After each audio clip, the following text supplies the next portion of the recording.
Apa? Halo. Nah. Iya. Enggak, aku nyantai. Invest saham. Oh. Aku nggak begitu paham nih, bro. Berapa modalnya? Oh, gitu ya. Lah aku ini masih belum ada duit segitu. Oh, terus ya aku diajarin dulu lah. Belum begitu ngerti. Itu apa, saham apa emas? Apa sih bedanya? Oh iya ya. Gak enak ya kalau ya aku tak baca-baca dulu ya. Nanti kalau aku paham, aku kontak kamu. Oke, siap. Yuk. Makasih ya.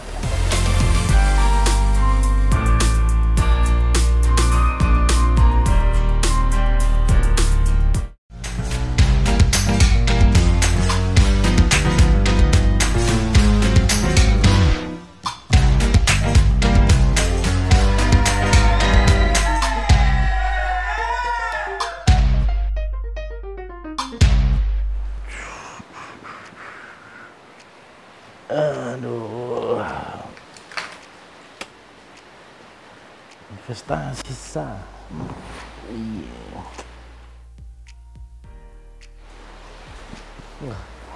Mas, mikir apa mas? Hah? Mikir mantan, oh enggak ya?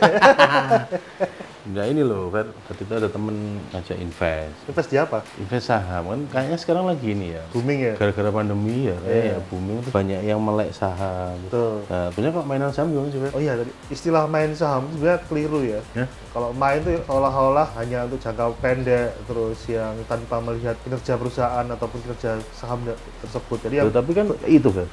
Biasanya yang dilihat kan memang sama mereka kan beli saham nanti jual, beli jual. ya itu kebanyakan kegagalan pemula di situ. Oh, Jadi karena beli semua harus paham yang kita beli. Selain investasi, lebih pasti investasi. berarti istilah main saham itu lebih kayak dagang ya, trading ya. Trading. Oh, kalau trading salah nggak, Fer? Bener-bener aja, tapi posisinya semua harus ada analisanya. Kalau Resikonya lebih gede gitu. itu lebih besar, dan kalau saya sih patokannya lebih ke investasi. Artinya lebih panjang gitu ya? Iya, platformnya lebih panjang dan ada tujuannya. Target saya 10 tahun ke depan. Punya uang segini untuk biaya sekolah, biaya anak, lain-lain itu lebih terukur. Pola itu lebih sehat secara investasinya. Ini kan ada banyak tuh, Fer. Ada emas dan sebagainya. Berarti kalau emas gitu tuh lebih ke trading atau ke...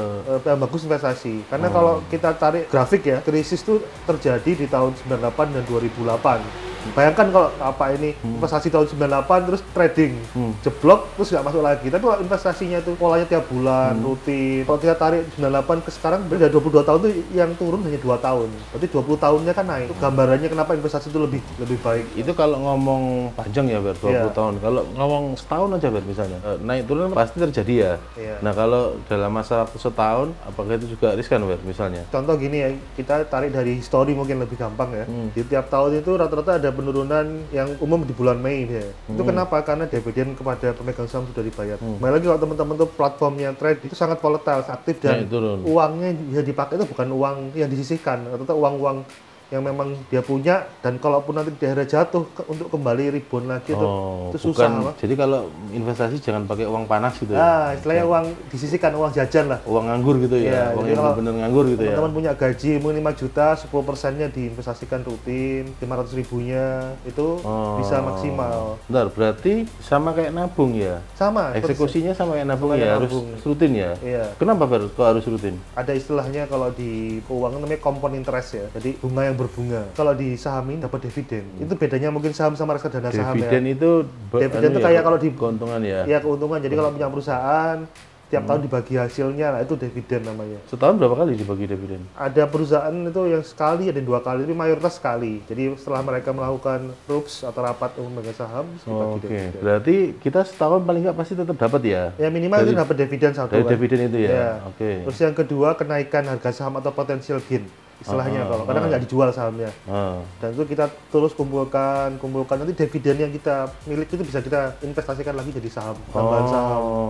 Jadi prosentase kepemilikannya jadi tambah tinggi gitu ya? Kalau trading kalau pas posisinya istilahnya ada namanya cum sama ex date. Jadi kalau cum itu masih dihitung sahamnya untuk dapat dividen.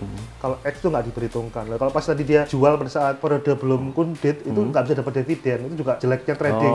Jadi mereka nggak akan dapat dividen. Dan kalau kita trading rata-rata kalau menjelang cum harga sudah naik duluan. Jadi kalau kita mau beli menjelang itu sudah valuasi sudah mahal. Tapi kalau sudah investasi kita udah meremnya tidur aja. Asalkan kita sudah ngecek prospek perusahaan itu, kita lihat, kita sudah paham, oh proyeksi keuangannya, nanti kita investasikan di situ, tiap bulan kita taruh aja rutin. Berarti kalau mau beli saham ini benar-benar lihat perusahaannya ya, Fer ya? Betul. Nah, biasanya yang dilihat apa, Fer? Nah, sederhananya sebenarnya ada dua hal yang utama, itu kalau perusahaan itu arus kasnya positif.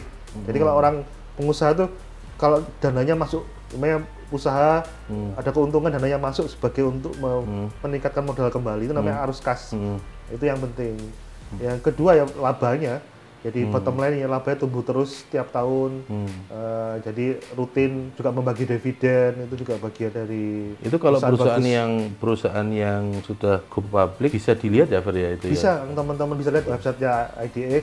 Pasti diupdate ya kalau kayak bisa tiap 3 bulan mereka publikasi itu. Nah sekarang gini, kalau kayak aku nih, aku kan pemula gitu, aku kepengin investasi di saham gitu. Yang harus tak lakukan pertama kali apa? Yang pasti datang ke sekuritas ya, buka rekening, situ nanti tempatkan dana, dan sekarang banyak sekuritas yang dengan uang 100.000 aja sudah bisa. Kalau yang online? Itu juga bisa, ada sekuritas tuh. Yang aplikasi-aplikasi itu ya? Tapi saran saya mungkin lebih ke sekuritas BUMN, mungkin secara pribadi ya, karena kan perusahaannya pasti akan di-manage sama parent company ya, ataupun perusahaan induknya. Tadi 100.000 sudah bisa invest. Betul. Saham itu satu lot ya. Dengan 100.000 apa nyampe? Paling gampang kan, bulan saya di Bank Jatim ya. Jadi Bank Jatim itu sahamnya saat ini sekitar 700, anggapnya 700 lah.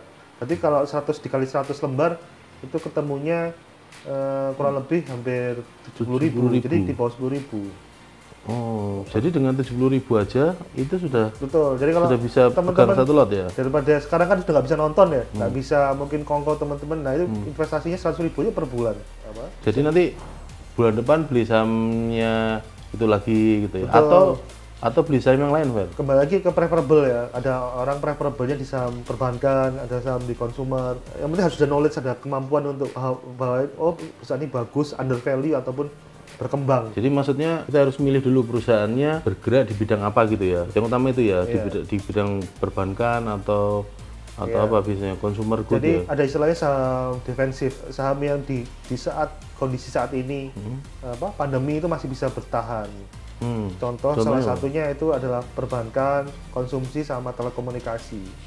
Dan menurut saya juga ini saham-saham ini yang prospek. Jadi selain kita rutin bulanan, kita harus menyiapkan juga dana sewaktu-waktu ya. Kalau market itu crash itu kita bisa masuk juga. Itu yang jumlahnya agak besar. Bisa mendapatkan gain lebih besar lagi. Itu kapan kita ada crash dan sebagainya, kalau misalnya ini ke perusahaan investasi tadi tuh, kita menjalankan sendiri atau ada ini ya, Pak? Iya, kalau sebenarnya menjalankan sendiri bisa, lebih baik menjalankan sendiri karena kalau misalnya ada operatornya gitu, iya, ada cost tambahan sedikit. Saran saya lebih baik sendiri karena bisa belajar. Mungkin di awal mungkin bisa ada tutorial apa?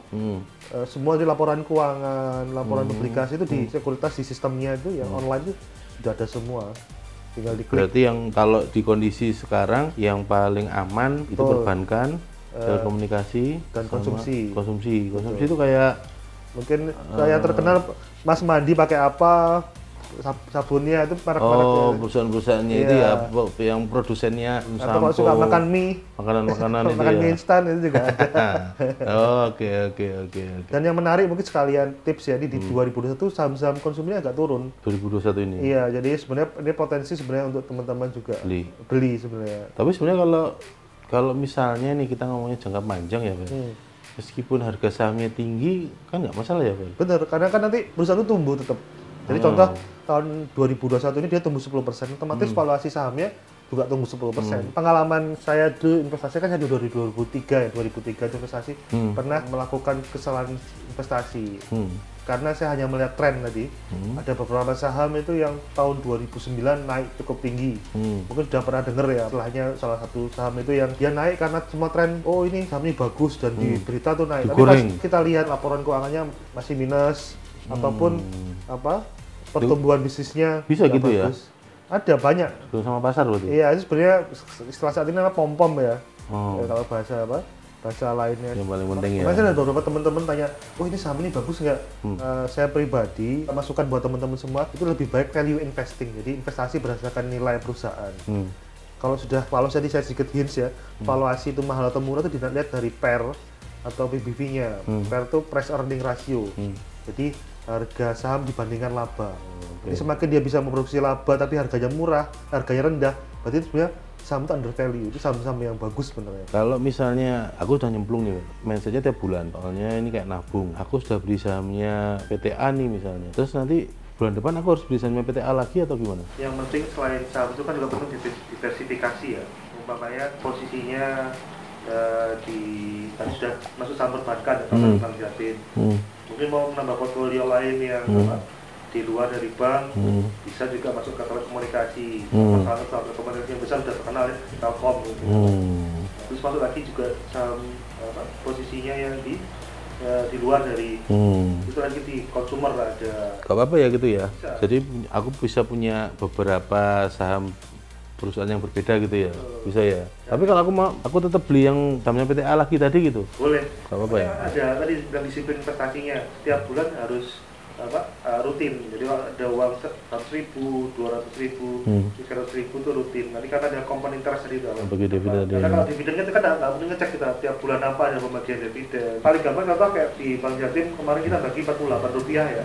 Harga sekarang 700 atau 800, sampai 800 berarti 6%. Kalau kita menempatkan 500.000 kita dapat posisi 30.000. Posisinya tanpa harus kita bingung itu kalau sebulan 500.000 6 juta lebih besar lagi bisa dapat apa?